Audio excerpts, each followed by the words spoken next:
আসসালামু আলাইকুম রহমতুল্লাহি ওবরকাতুহ। বলছি আমি উদ্যোক্তা রফিকুল ইসলাম। সেট পয়েন্ট হচ্ছে আয় বা হ্যাপিনেস অথবা অন্য কোনো কিছু অর্জনের সীমানা নির্ধারণ করা। অর্থাৎ আমার আয় এবং আমার হ্যাপিনেস হবে আমার সেট পয়েন্টের সমান। এজন্যই জিমরন বলেছেন, আপনি হচ্ছেন আপনার আশপাশে থাকা 5 জন মানুষের গড়। আমরা যাদের সাথে মিশি আমাদের সেট পয়েন্ট তাদের মতোই হবে। এ বিষয়ে university of লুবিমিরস্কি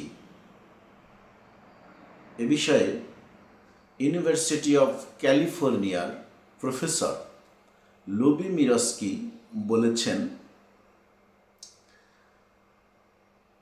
about 50% of our happiness level is determined by our genetic set point, 10% circumstance and 40% intentional। অর্থাৎ তিনি দেখিয়েছেন আমাদের হ্যাপিনেস নির্ধারণ করে 50%ই হচ্ছে আমাদের জেনেটিকের উপরে, অর্থাৎ বংশানুক্রমিকের যে প্রথা সেটার উপরে।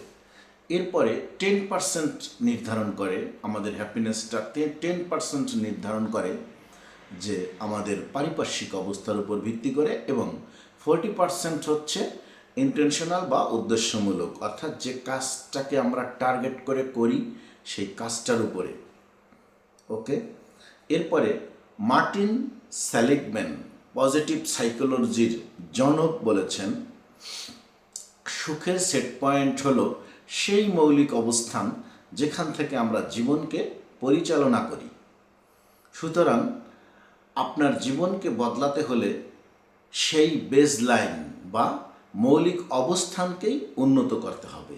আর এজন্যই যদি আমরা সেট পয়েন্ট বৃদ্ধি করতে চাই তাহলে আমাদের যে বিষয়গুলোকে লক্ষ্য করতে হবে সেগুলো হচ্ছে মেন্টর, প্রশিক্ষণ এবং স্টাডি।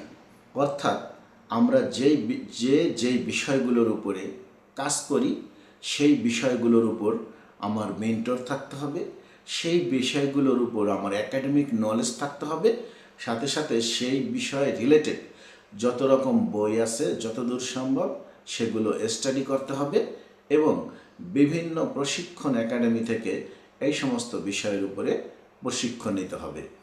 সম্মানিত উদ্যোক্তা ভাই বোনেরা, আপনাদেরকে আবারও শুভেচ্ছা জানিয়ে আজকের মতো এখানেই শেষ করছি। আসসালামু আলাইকুম ওয়া রাহমাতুল্লাহি ওয়া বারাকাতুহু।